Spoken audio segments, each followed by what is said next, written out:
morning, Valerie. Good morning, Jeff. How are you? We're doing well, thanks. Good. You? I'm doing great. It's going to be a beautiful week, and Outside's going to be great this week. yeah, we are. We're halfway through the current sermon series, and I've been really am enjoying this sermon series. Right. It's a lot, giving me an opportunity to reflect a lot, and we're like a week and a half. excuse me, a week and a half away from the beginning of Lent. Ash Wednesday's coming up. I know. I'm going to start working on that message today. But yesterday we had Scout Sunday, which was We did. amazing. We had all sizes of scouts in their uniforms, and they helped with bringing the light and the cross into the sanctuary. They did.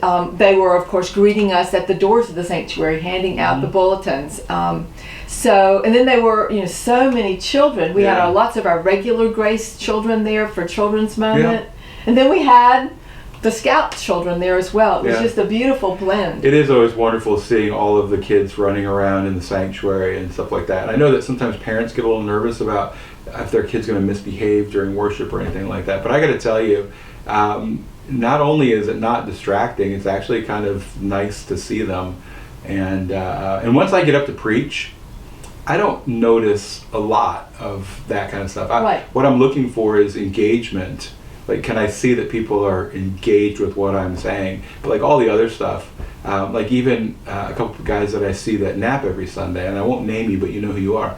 You don't bother me either, right? So anyway, it was a great day yesterday, and today looks like it's going to be a beautiful day, Right. And so maybe a good day to get out and take a walk. But before we even get to Lent next week, I do want to talk a little bit about next week's calendar. But what do we have this week? This week we have a good full regular schedule plus some extra things. This morning, Monday, we have Sisters in Faith at 9:30 as usual. But Wednesday we have our Wednesday morning adult Bible study at 9:30, and then Wednesday evening is very full. We have the tweens meeting. They do twice a month, so they will be here at 6 o'clock on Wednesday night from 6 to 7:30. The youth are here from 6 to 8. Just a little bit before that, at 5:45, we have Hearts in Action right here in our bulletin yesterday.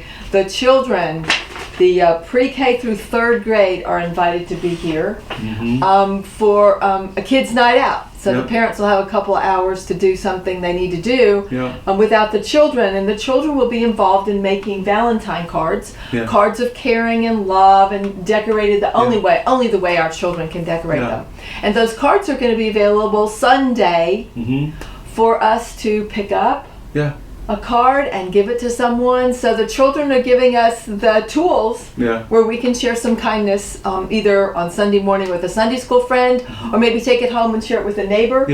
But the children are going to be busy on Wednesday evening from 5:45 to 7:30. So that'll give the parents a little time without the children, but it also give the children some wonderful time to interact and to be creative and do hands-on. And Elena always has that done beautifully, and we have lots of volunteers to help out. And something too, when you think about spreading kindness and things like that, even if you take the card and you don't give it to anyone, just the fact of taking the card from the child that made the card is such an act of kindness for the kid. And so when you're here on Sunday, even if you're not interested in taking one of their cards and passing it along, take the card and watch their face light up to know that you care enough about them to take a piece of art that they created. This past week, Ensley Kate gave me something that she did a drawing of me. And it was great. It was like she drew it during worship, and it was me, and there was the pulpit behind me, and she gave one of those little bubbles where you're speaking, and it said, "Here's the thing."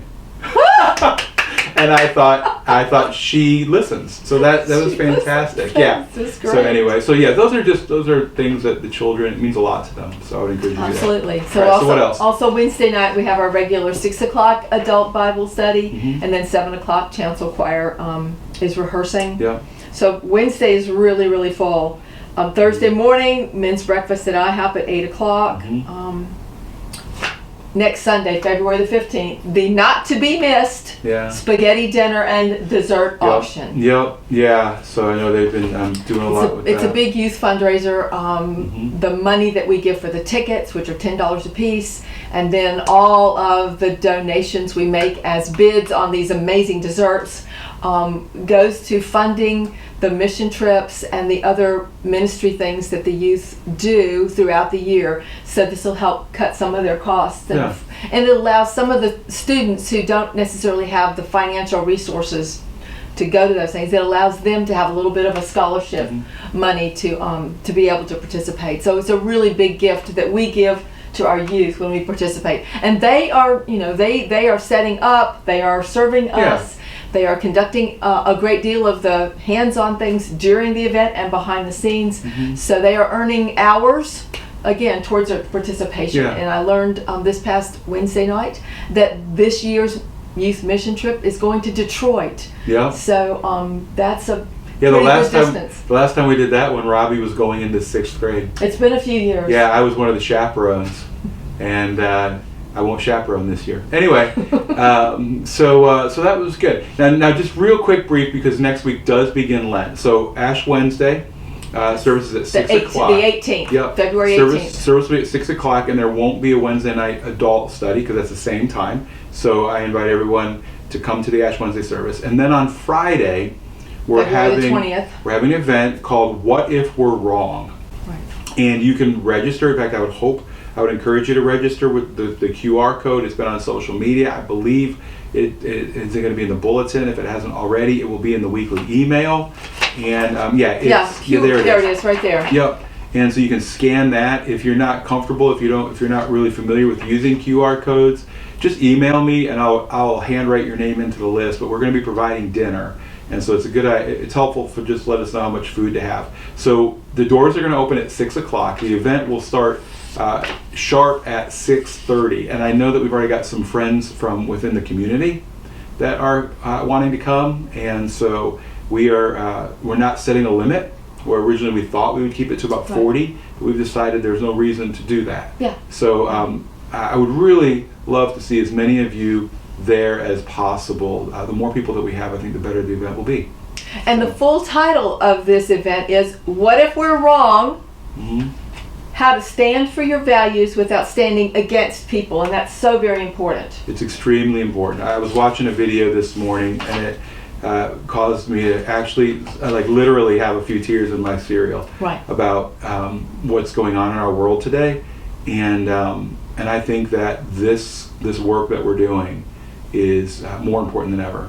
And Jesus' example, especially the stories in Matthew, Mark, Luke, and John about how Jesus operated in his everyday world are a very good example of how we are trying to move into the community, and that's a good visual for those of us that have trouble putting our head around some of the theology and some of the philosophy and some of the really beautiful stuff about the letters in the New Testament.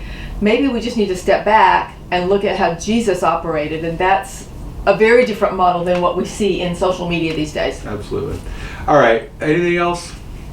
I think it's full. Okay. There's going to be another video that comes out this week too at some point, where Valerie's going to provide a brief sort of rundown of our leadership team meeting. Oh, and that does remind me, but real quick, while I'm on that topic, we have a new team this year, and it is the hospitality team. We actually did start it last year, but it was sort of just getting some traction. This year, Wendy Crick has agreed to chair that, and she's already got a couple volunteers. I understand, and if I mention your name and I'm wrong, I'm sorry, but Jan Lamar, I believe, has volunteered to help out, and Teresa Neal has volunteered to help out with our hospitality. But those three women, we don't want to make them solely responsible for our hospitality, because what we're talking about is anytime someone sets foot on this campus, we want them to feel like they belong. And so if that's something that resonates with you, I would encourage you can either email me or you can reach out to Wendy and get involved in that team. So anyway, all right, so we pray that you have a wonderful week, that you have an opportunity to experience God's many blessings. I hope to see you at some point this week, either in one of our studies or here for other things, maybe volunteering with the youth or the children. There's just so much going on. I hope to see you, but I do look forward to being again with you real soon. Take care.